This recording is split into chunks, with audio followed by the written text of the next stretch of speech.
Brothers and sisters, today, this Sunday is the after feast, the Sunday after the feast of the Holy Cross, the exaltation of the Holy Cross. And on the feast day itself, which was on Thursday, I spoke about the cross, of course, and I ended saying that we needed to learn to accept our life. We need to learn to thank God for everything, not only for the good gifts that He gives us, but even for those things which we find painful. We have to learn to not only accept these things, but to thank Him for it. It's very hard to begin doing this, I can assure you, because there's an inner protest. And we want to be Christians, yes, but on the other hand, we want things to be easier for us. And there is a desire on our part to adjust that cross so it's not as heavy as it seems. But the reality is that Golgotha consists of 3 crosses. The cross of our Lord Jesus Christ and Savior is in the middle.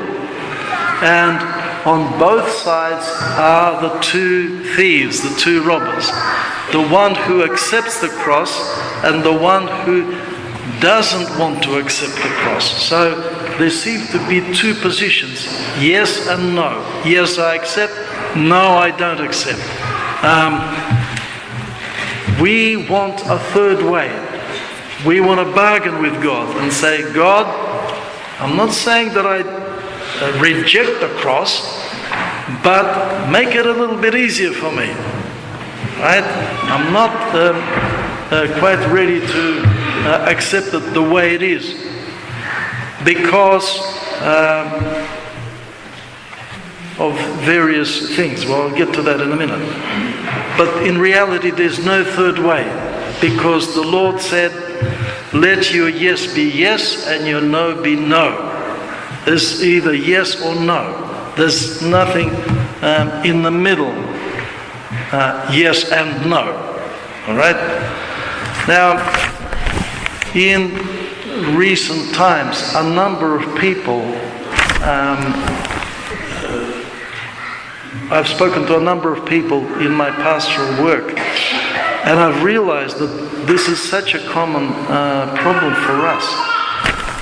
So please, if you think, oh, he's talking about me, and priests often get that, you know. You said the sermon about me, didn't you? I say, well, yes, but also for everybody else, beginning with myself. All right, because it's my path too, right? And I have to be a Christian. So the thing is not to blame circumstances, not to blame the other person for our difficulties. Okay? This is the most common thing that we do. We don't want to say that, no, God, I reject your cross.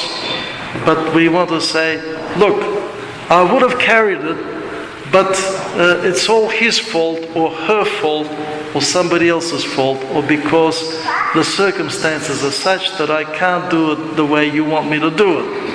All right? And so we always find some sort of excuse to say, thanks, but no thanks. All right?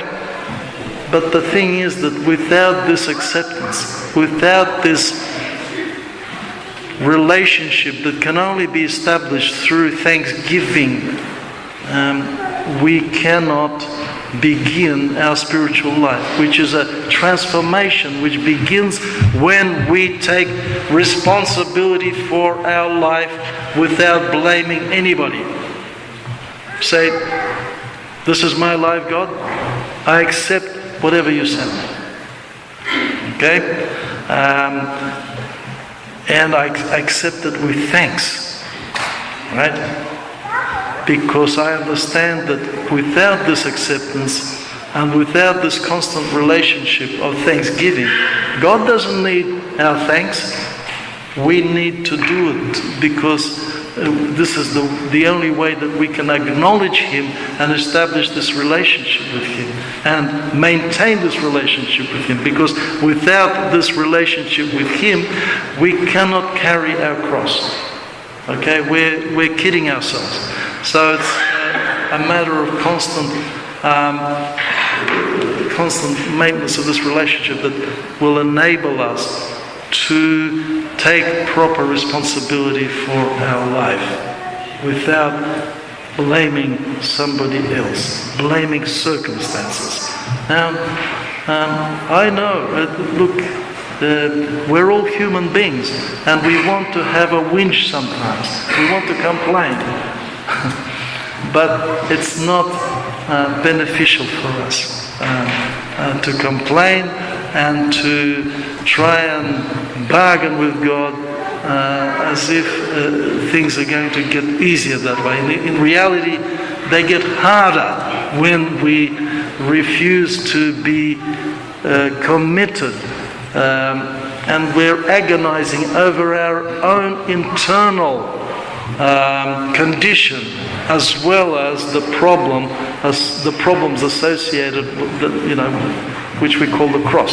So when we have that commitment, when we say yes to God, not yes maybe, on subject to A, B, C, D conditions, then things are going to happen. And you know what?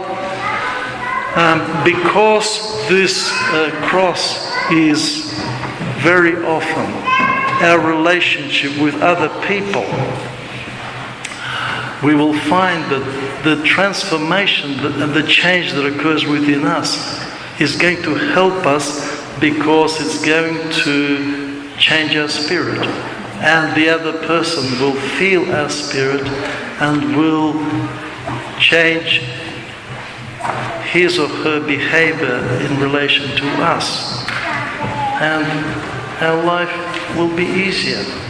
We will not say, God, it's impossible to carry this. We will understand that it's a creative process. We are being transformed, and we are transformed collectively. This is the mystery of the church, and the church often begins in the little church, in the family. This is where we have to do the work. This is where we have to carry each other's burdens, as St. Paul writes, so that we fulfill the law of Christ, which is the law of love. Amen.